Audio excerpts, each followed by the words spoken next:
Okay. So welcome to everybody to our today's online lecture about EMODnet Geology work packages 5 and 6, I think. No, 4 and 5. It's the work packages 3 and 4. Sorry. Yes. 3 and 4.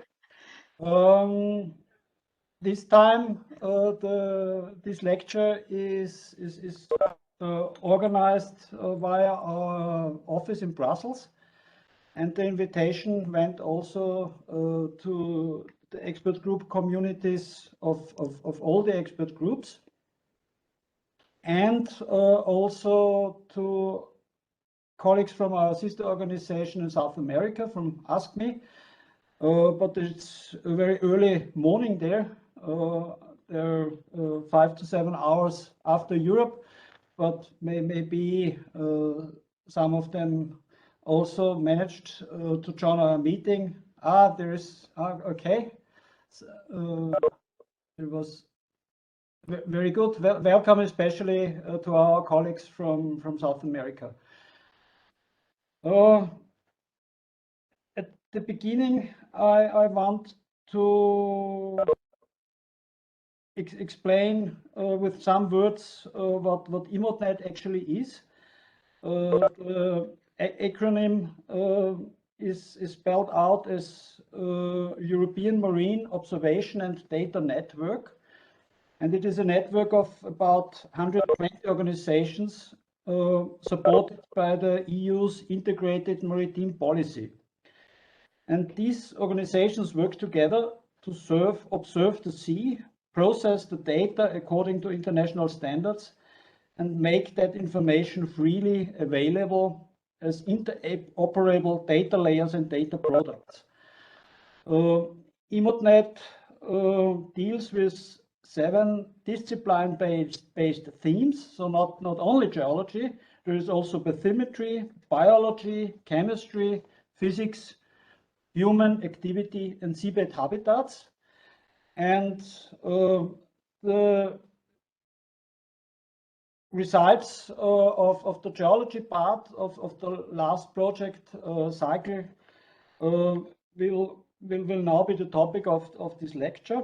And I welcome our 2 speakers, Anu Kaskela from Finland and Christine Asch from BGR. Anu will start with her lecture on aspects of compiling seabed substrate map data. And I ask you to introduce you at the beginning with some few words by yourself, and invite you to start your lecture, please, Anu. Thank you. So good afternoon on my behalf as well, and thank you for asking us to present our results and our work in here. I'm Anu Kaskela from the Geological Survey of Finland. I'll see if I am able to share my screen as well. Just a minute. Can you see my presentation now? Yes. Yeah, so it should be on the presentation mode as well. So I'm Anu Kaskela from the Geological Survey of Finland, and I work there as a marine geologist. And I've been working with EMODnet Geology since its beginning, since 2009. The title of my speech today is Aspects of Compiling Seabed Substrate Map Data. And this is mainly about work package 3 of the EMODnet Geology. Christine Asch is giving her talk on work package 4 after me. And there are several work packages included within EMODnet Geology, so you were not so wrong when you were saying that we have work package 5 or 6. There are several. There are like 9 work packages included. Here is the contents of my talk. First, I have a few slides on EMODnet, but that they were already discussed briefly by our host, but I'll have a look if there's something I want to add. You're not showing your presentation actually. It's not the presentation. It's something else. It's the PowerPoint thingy. So it's not in this PowerPoint mode. Oh, in the No. presentation mode. I wasn't in presentation. Oh, okay. Let's see what I can do. Sorry about that.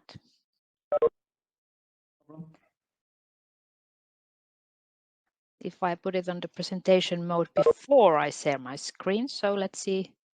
But then I cannot share it. Yeah. No. But I think it was okay. Is it on the presentation mode now? No. That's on my screen. Okay, let's have a look if I'm able to do it from somewhere else. But it's still readable. Yeah, I know, but it would be nice to have it like, but if it takes time, I'm just. Yeah. No problem. I'll have a look. Share. If I choose application and then I take window. And that is my presentation. You probably see the PowerPoint mode. And do you see the presentation mode now? Now we see the PowerPoint mode. PowerPoint still. Okay. If I take that one, if I'm able to take that away. Yeah. It's nearly presentation mode. Good. Nearly. Yeah. Yeah. If But that's good, if that's good enough, I hope. Yeah. For the purpose. Yeah. So I have few slides on EMODnet background information, but you mainly talked everything that I had to say already. So I'm not going to spend so much time on that. And then I have a short introduction to EMODnet geology, and then I'll move on to the main point of my talk, that's seabed substrates.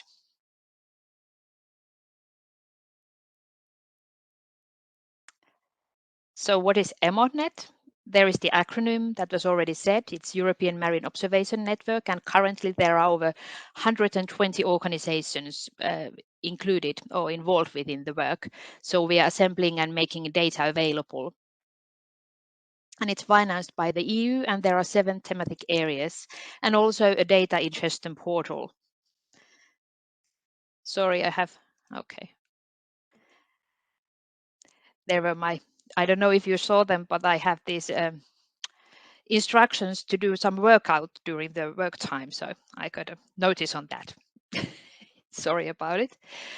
But the EMODnet has been running since 2009.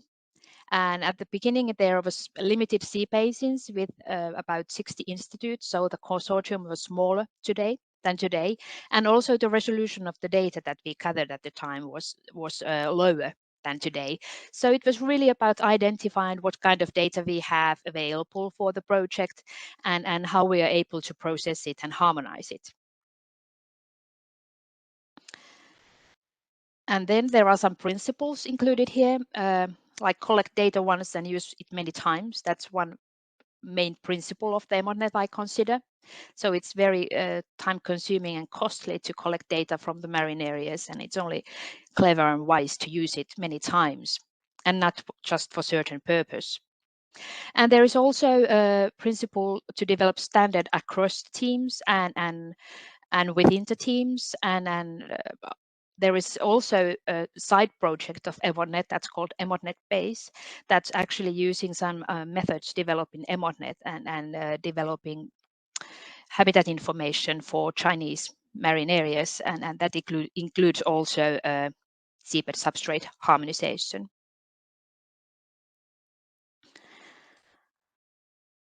And now I move on to EMODnet Geology. That's coordinated by the Geological Survey of Finland by Henry Vallius, to be more precise.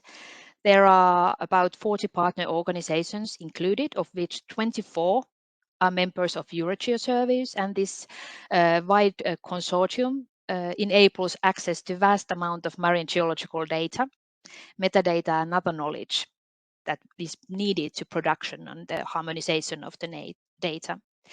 Money committed to this EMODnet Geology so far, according to signed contracts, is about 14 million euros. And there you can see image of our consortium that was taken before COVID, when we were still able to meet. We are going to have a meeting next May, so in a couple of months, and hope we are able to do it live this time. EMODnet Geology has been running since 2009. There has been subsequent projects that we call different phases, and these have all included harmonization and compilation of marine geological data. Data scale has improved since the beginning. First, we were collecting mainly 1 million data from the Northern Europe, and then we started to collect 250,000 data from all European marine areas, and we've moved on to higher resolution and included some new areas and also new data products. And the recent release we had, it was last September, and at least for seabed substrates, we included very high resolution data. We had multi-scale data available and also Caspian Sea area included. And all data that we are producing are provided free of restrictions from the EMODnet Geology portal. And here you can see the spatial coverage of EMODnet Geology. All European sea areas are included, and also Caspian Sea. We provided data from there during the last phase that ended last September.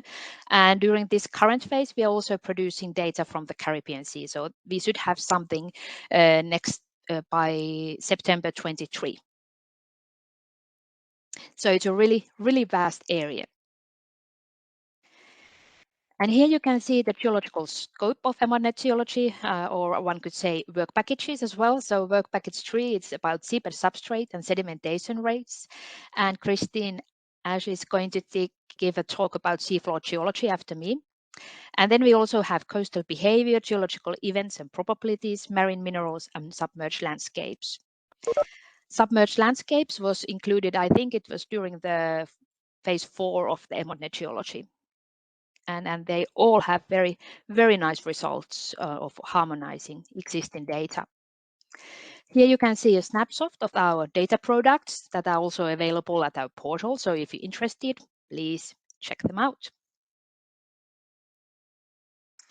And now I move on to work package 3, seabed substrates. So the work that we've done within the work package that is led by Geological Survey, by the team that we have there. And the objective has been to collect diverse national datasets and harmonize them and to collate them into a shared seabed substrate schema, and also to include confidence estimates. The work package leader has provided guidelines for partners on each step. We've also discussed about the guidelines, and it's kind of agreed between the consortium that this is the way we are going to proceed. And partners have implemented themselves. Idea has been to be very transparent on what we are doing with the data, and so that also the partners know how their data is processed and how it's harmonized. Our current data products are multi-scale data. You can see the scales from there. And then we have 100,000 data, 250,000, and 1 to 1 million data. And we also have sedimentation rates data as points. And as you can see, there is quite a lot of data out there already. But one could say, there is a rule of thumb dealing with the scales. I would say that the more higher resolution you have, the lower the coverage. So we have very nice coverage, 1 million data. But when we go to, I say, 1 to 50,000 or 1 to 25,000, the coverage is much less. So the work to produce seabed substrate data for the European sea areas began with data sourcing. We wanted to know what's out there, what we have and what it's like, how it should be treated. We found out that there are over 30 different national classification schemes for sediments. And also the mapping strategies vary. Some are more dependent on sampling, and some are more dependent on acoustics, and some are based on modeling, and some are based on geological interpretation. So it's very diverse, the data that we had available, and it's because of, well, we've done our mapping based on national standards. So that was the starting point. And we needed a shared seabed substrate schema for our data. And the aim was to describe the surface of the seabeds about 30 centimeters from the surface. And EMODnet, different EMODnet teams are also working together. And seabed substrate data is one of the primary data sets for habitat mapping. So the data that we were going to produce, it had to also serve habitat mapping purposes. And habitat mapping theme is doing UNIS habitats. And that uses a fault classification system, and that's why we're using it.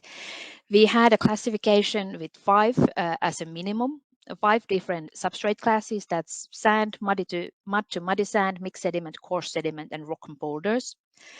And then we discussed this with our project group and find out that some partners have more detailed information on with using fault classification system, and therefore we decided to include a hierarchy for our seabed substrate. So if you had more detailed information using this classification, you were able to show it. So not to lose the detailness of the data. But of course, as I showed you earlier, not all partners were already using it. So the data needed to be translated into folk. And here I have an example from the data that I know very well. It's Finnish data. We do seabed mapping with the 1 to 20,000 scale. And we have about 10 seabed substrate classes. And they are not using folk. It's according to our national standard. And we did the reclassification based on samples and expert-based judgment. We had a look on what surface, what grain sizes we usually had on the surface, and then we made a reclassification based on that. But there were different strategies doing it depending on what kind of data you were originally producing. And we also had to generalize our data into target scale. Like I said, the Finnish data was on 1 to 20,000 scale. And here I have an example of 100,000 scale. So we had the smallest cartographic unit, like the smallest site that was acceptable for this resolution. And we did GIS, quite automatic generalization of the data for this purpose. And here you can see the end result. I'm actually quite happy with it. It looks pretty good to me. And we also have produced confidences for our seabed substrate data, and that's included with the data set themselves. And that's made based on the coverage of samples and coverage of the acoustic data you have, and also depending if the class boundaries are easily distinguished. If it's easy to say that this area is mud and this is sand, or if it's more fuzzy. And these were rated from 0 to 1 or 0 to 2, and they were counted together, and you got maximum value of 4. And you can notice that the highest values with the most red color in the image are within the areas where they have quite high resolution data and with recent surveys with modern equipment. And our data, seabed substrate data at all scales, also includes attribute table that informs about the seabed, about the process that we used for reclassification, and it includes background data like who's the data holder, what's the name of the data, and what was the original scale of the data. And it also tells about the reclassification process, if it needed to be reclassified and how it was done, or if it was already good for the purpose. And there are also the confidence scores included. And we also have a cooperation ongoing with the other work packages dealing with the vocabulary issues to check that they are met or are correlative between each team. And here you can see the current data product. The image is showing the 100,000 and 250,000 and 1 million data products combined. There is quite nice coverage from there. The blue areas are mud to muddy sand, and yellow areas are sandy areas. And then we have coarse substrates and mixed substrate, mixed sediment. And the reddish areas are for rock and boulders. And you can also notice that there are differences between sea areas, like the Baltic Sea differs from the Mediterranean, and North Sea is very sandy compared to the other areas. And I think this is quite nice to show also. And then I also have the coverage map that I already showed you, where you can compare the coverages between scales or the resolutions. Here I have a close-up of the seabed substrate data. I have 1 to 1 million data on the left, and there you from the Kattegat area in Denmark, and you can see that it's quite coarse resolution there in between, the lower between. And then on top of that, you can see the multi-scale data with different patches at different resolutions. So that's the data we have at the moment. And if you're interested on the seabed substrate work, we've published an article in Geosciences, and you're free to read it through and ask questions if there are some. And as I said earlier, we are also collecting data on sedimentation rates. That's point data. We're interested in modern sedimentation rates, centimeters per year. These include historical records of radionuclides, lead and stable lead isotopes, and data based on annually laminated sediments. Quite nice data set as well from sedimentation rates. And then I have some case studies. The work package 3 includes case studies that are made by or coordinated by CFAS, and they aim to provide further information on seabed substrates, for example, analyze possibilities for modeling. Here I have a few articles. The first one is about how to produce quantitative data from seabed samples, because the data that we are producing in EMODnet Geology is qualitative. We have certain categories that we are translating the data, and here in this case study, they've analyzed if we are able to produce quantitative data for the North Sea area. And the other example is about sedimentation rates, how to produce sedimentation coverage maps for the Baltic Sea, if that's possible. I think they got a reasonably good result from both of these. And I've also included a few use cases. Infomar supports offshore energy, and this one showcases how data in EMODnet Geology portal can be used for different purposes dealing with energy and marine spatial planning. And the lower one is an article dealing with seabed geodiversity that gives further information on the heterogeneity of geophysical structure of the Baltic Sea based on the data that's also available at the EMODnet portal. And we've also checked who is using our data and compared that with blue economy sectors. We've made analysis based on more than 100 references to our data from Google Scholar, and then we classified those to these different sectors of blue economy. And I think that the results are quite interesting and very good as well. We got that the planning and management was quite high, lots of publications for dealing with that. And then we also got the biodiversity. Well, our data is produced for habitat mapping purposes, and species distribution modeling were included in there. And also science, research and education were quite high. Geodiversity here refers to geological mapping and seabed substrate modeling or mapping. But then we also have studies dealing with renewable energy like wind farms and dredging and natural resources and shipping. So it's very nice to see that our data is used for so many, for so various purposes. So make data once and use it many times seems to really be working. And I'm happy about these results. So I think it's reasonable to say that EMODnet Geology contributes to the sustainable use of marine resources and health of the sea for the better future. And I thank you for your attention. Thank you very much, Anu, for your lecture. I suggest that we now interrupt the recording so that we can start the discussion, please. And I'm really sorry about the technical difficulties with the.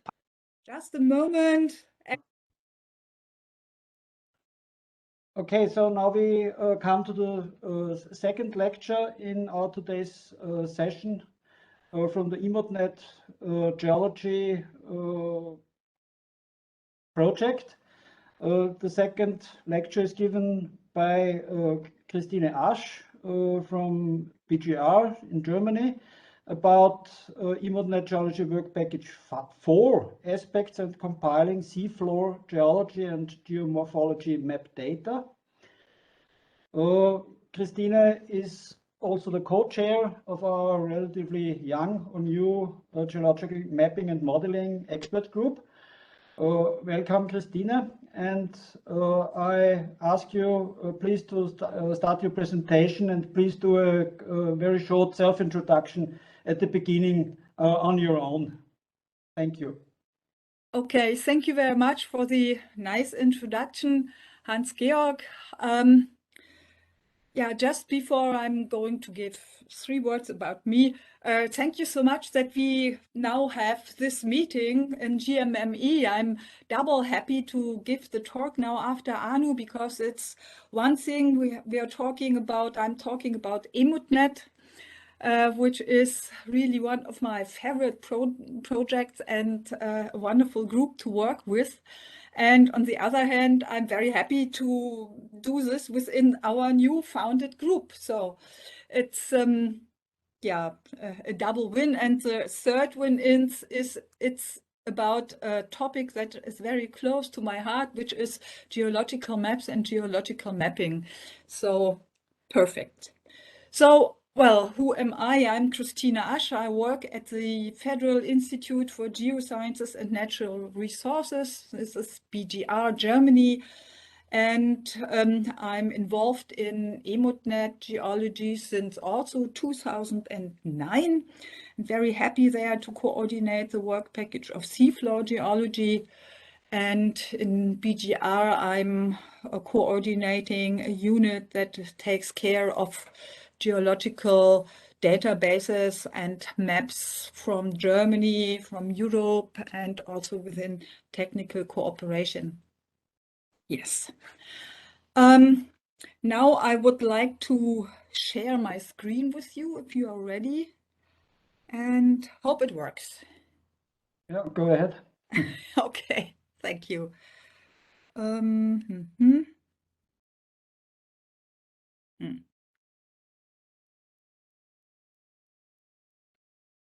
Can you see the... Yes, perfect. It's in presentation mode. Oh, wonderful. I wasn't sure. So following the wonderful talk by Anu, who already gave a fantastic introduction into EMODnet and EMODnet Geology, I'm happy to talk about the work package 4 of EMODnet Geology, which is about compiling seafloor geology and geomorphology. First, I am going to show you something about the EMODnet Geology data infrastructure. Then I will go into EMODnet Seafloor Geology, the objectives, data sources, compilation and harmonization, results of what we have done in the last, wow, this is now 13 years. A couple of challenges of showing and mapping and presenting seafloor geology, and a short summary. Well, this is just to show you that we in our lot, in our EMODnet lot geology, are a part of a very big data infrastructure, person infrastructure, project infrastructure, which includes, as already also Hans-Georg and Anu said, not only geology, but also bathymetry, geochemistry, seabed habitats, human activities, biology, and physics. And we, with our geology and our, I think now we are 11 work packages, have work package 3, 4, 5, 6, 7, and 8, meaning 6 work packages that are thematically working. And one of them is the work package 4, which is taking care of the seafloor geology, of which I will tell you now what we are doing and how our mapping methods are, which I hope are interesting for the geological mapping and modeling group. So, now it doesn't seem to want to change. Yes. Well, the seafloor geology work package is led by BGR, and I have the honor to lead this and coordinate this for now quite some time, 13 years. And our very simple aim is to compile and harmonize the European marine geology map data as detailed as possible for 3 themes: the theme of the pre-quaternary geology, the quaternary geology, and in addition to this, very nicely adding on the geomorphology. And our data, which we are compiling centrally at BGR, are based, and we receive from the data from all over Europe, from our more than, I think we are more than 40 now, geological survey institutions all around Europe. There are a couple of universities, but most of them are our partners, being in EuroGeoSurveys and surrounding countries. And the data that we receive and we are processing within work package 4 are derived from offshore geophysical surveys, for example, seismic profilers or echo soundings, but also from sampling, drilling, or dredging.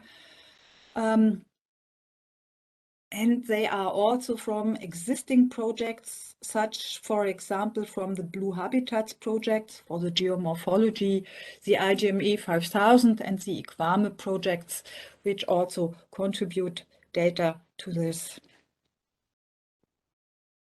Well, many of you will know this structure of the databases. A base of harmonization, of putting together harmonized data, is the use of common standards. And for that, we can be really happy to have the INSPIRE directive and the implementation rules for the geology, which provide us vocabularies, controlled vocabularies, partly also based on EuroGeos and CGI standards. What we are using within work package 4 is, on the one hand, the stratigraphy. It's the genesis of the rock units, of the seafloor rocks, consisting of event environment and event process. We are using the lithology vocabularies from INSPIRE, the faults from the INSPIRE data specifications, many of which who are now in the audience. I was happy with working in the INSPIRE working group, working on these vocabularies, and I think in our GMME working group we are continuing with this work. We have the geomorphology terms, which were not so extensible as we needed them for the seafloor geology, but we could use quite many of the natural geomorphology features from INSPIRE. Well, what did we do to have adequate standards for the geology data harmonization? First, we developed and distributed guidelines and controlled vocabularies to the participants of EMODnet Geology. And here, as I already said, we used as much as possible the inspired geological data specifications. However, we also established a cross-work package vocabulary working group, also Anu mentioned this a little earlier, in order to develop, compare, and optimize the terms and definitions and have similar terms for similar features across our work packages within the geology lot. The work packages 3, 4, 5, 6, and 8 are involved in here. And we also developed specific vocabularies where we couldn't help and where Inspire did not suffice. This were, for example, the general physiographic features within the geomorphology theme and the marine geomorphological features, which we worked at together with the EQUAME working group, the Quaternary Map of Europe, and EMODnet together. Well, in order to compile those data and to put them together from so many geological surveys, it's not only important that you have the standards to distribute the vocabularies and the guidelines how to compile the data, but also to have a process how to get to the optimum of data. For us, it meant that we first prepared our standard vocabularies, guidelines, and there's a topographic base map provided by EMODnet, sent the material to our participants all over Europe. We provided also an Excel sheet where the partners produced and included their attributes. I will show it later, and sent us back their areas, features, and lines. We were processing those in our ArcGIS SQL server within BGR centrally, sent those processed data back for review. Those amended data were sent back. When we were still meeting, we had workshops where we could review those data. And finally, those data were produced for the final version, sent to Work Package 9 to put them onto the portal for the data release.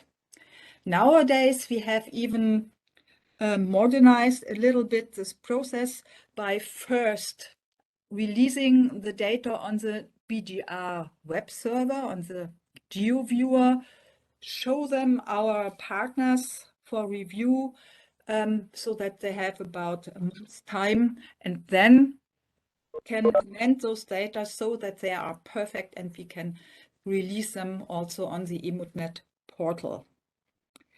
Well, as we have been working on this for quite some years, the process has developed. So, yeah, this is just to show you that also with rather simple means, you can create harmonized, or as far as possible, harmonized data. The main thing is that our data are semantically harmonized.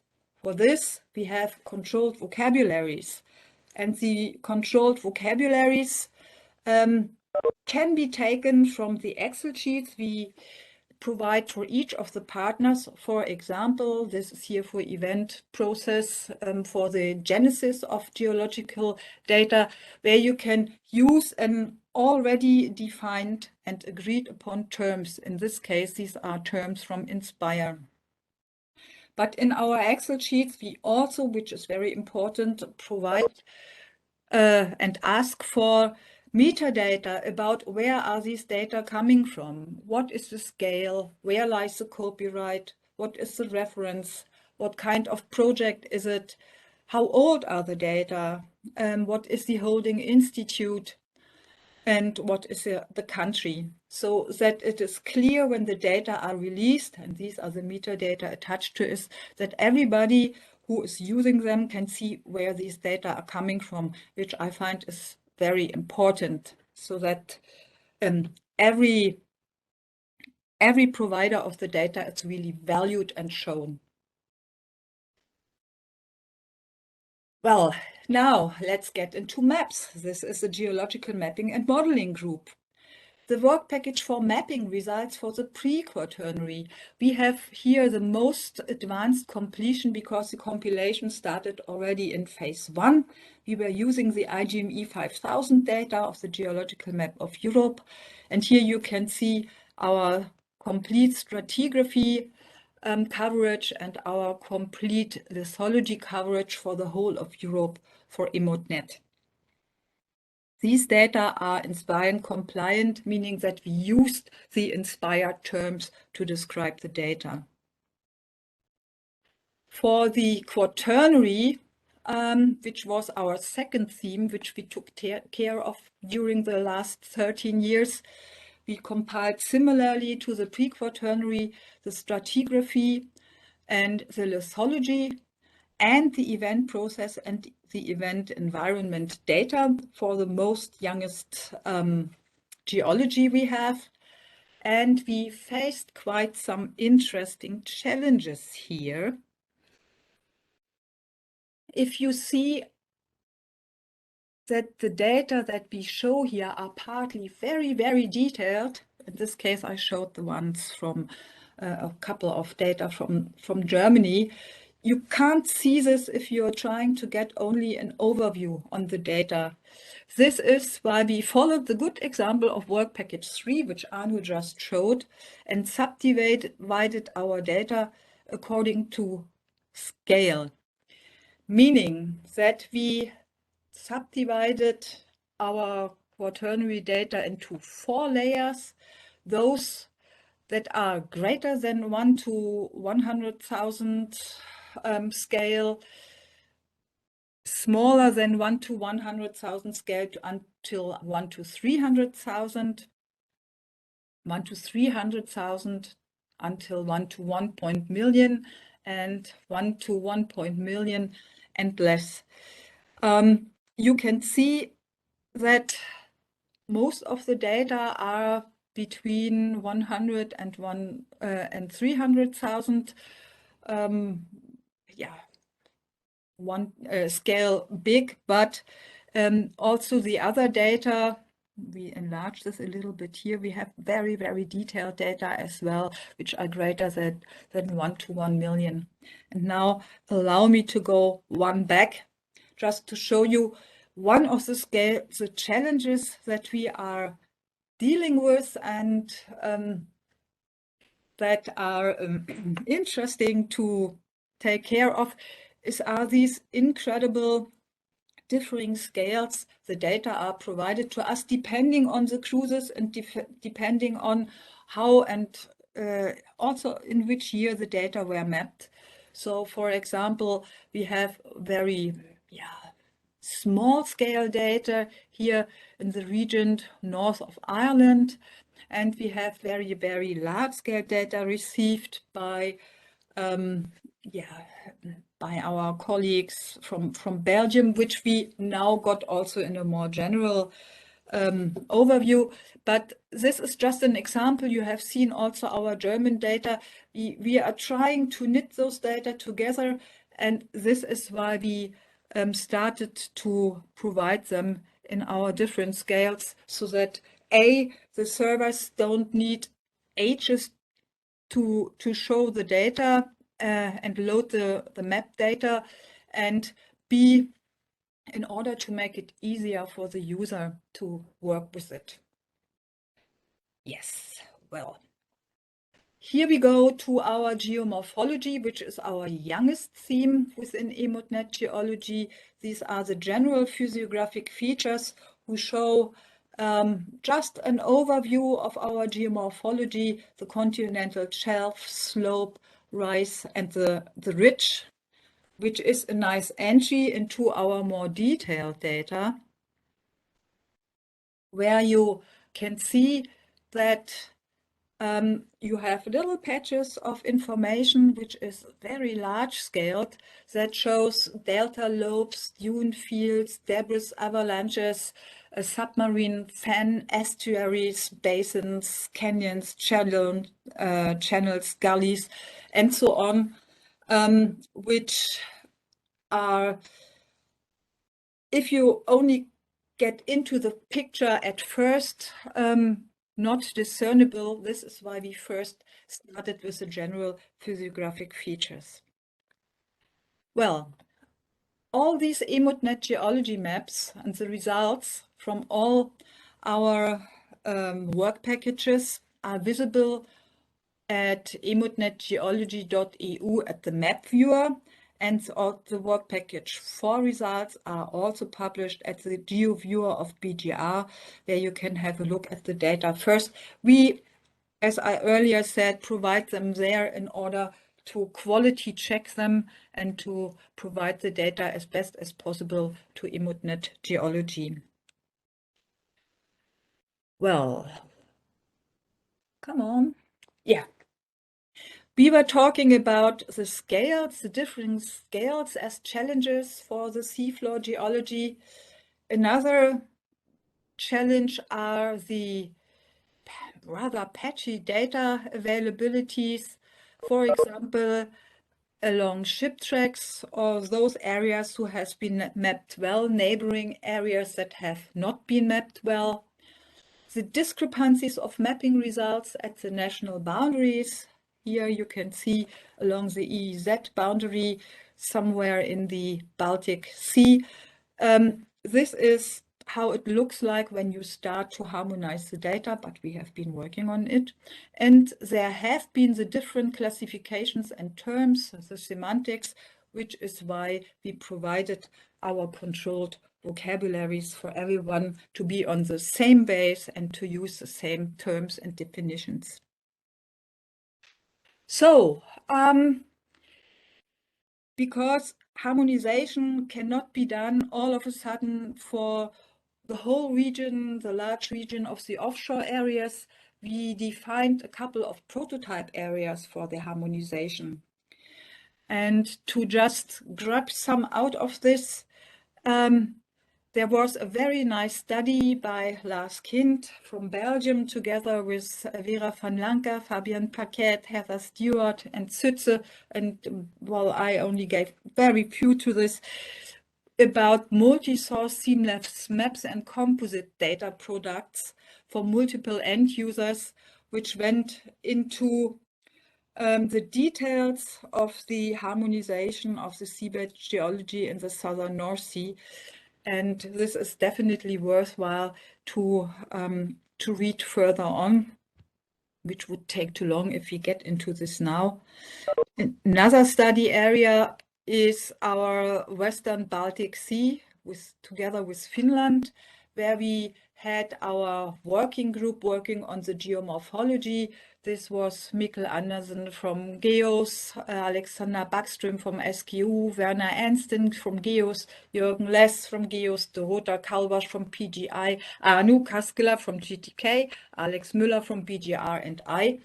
And we were trying to compare different methods how to get geomorphological maps from the offshore if you don't have them, they actually don't exist. And GEOS, SGU, and GTK used EMODnet bathymetry, calculated them with the benthic terrain modeler software, combined this with the EMODnet work package 3, seafloor sediment grain size, and derived automatically, or let's say semi-automatically, geomorphological maps from them. The PGI, our colleagues from Poland, used their already existing maps of the seafloor and also of the seafloor geomorphology, supplemented by information from EMODnet bathymetry as well, and also from geological maps they already had, and also processed this in the benthic terrain modeler. Well, and we, BGR, were using national detailed bathymetric data from the BSH, who have very nice detailed data, calculated them to sea forms, because we didn't have any geomorphological data of the seafloor before, and combined this with knowledge and data from existing maps and publications, and published this also for EMODnet. Well, as we are just talking about publications, those publications underlining the work package 4 results and the EMODnet geology results in general can be found in the Geological Society of London special issue from continental shelf to slope, and we have 9 contributions from EMODnet Geology, and the one that is from Henry Type, from Henry Values, gives a nice overview about the whole EMODnet Geology project, and also the other publications are worthwhile looking at and reading them. Yeah, well, I'm gradually coming to the end. Well, EMODnet covers large areas of the offshore in Europe, and the marine data are heterogeneous and thus pose us quite some challenges. So for cross-boundary understanding and transparency, we need interoperability and we need common standards. Harmonization takes time, cooperation and communication, and a very good group. We are working together for such a long time now. It works fantastic. The first EMODnet priority before we completely harmonize all data is to make the data available and accessible, and harmonization is second priority. Because scientists often are very happy to receive data as detailed and accurate as possible, even if they are not fully harmonized yet. If you harmonize the data, you often lose one level of detail, because you have to go up one level to, let's say, have on the one hand clay, on the other hand silt, in one region, and if you can't agree, have I mapped clay, have I mapped silt, you have to go one level up, and so this belongs then to the clastic sediment, or yeah, if we are lucky to, if we could call it as mud. Yeah. Further data acquisitions and harmonization of our maps, we are working on it. EMODnet is not finished, it's going on, and I hope for many years will be achieved in the second half of EMODnet phase 5 and hopefully also in phase 6, maybe even 7. You have seen we still have many data gaps that need to be filled. And they need to be filled, you know this picture, thanks to the wonderful EMODnet Geology team and the participants, when we still could meet. I think it was in Montenegro, wasn't it? And so thank you to all of you who are also partly here in this presentation of our geological mapping and modeling group for working together so well and for your contributions. And now also thank you, for the audience, for your attention. Thank you. Thank you, Christina, for your lecture. At this stage, I say goodbye only to those people who will only look at the record, because we will proceed with this discussion. But for now, I ask you, Julie, to stop the record now, please.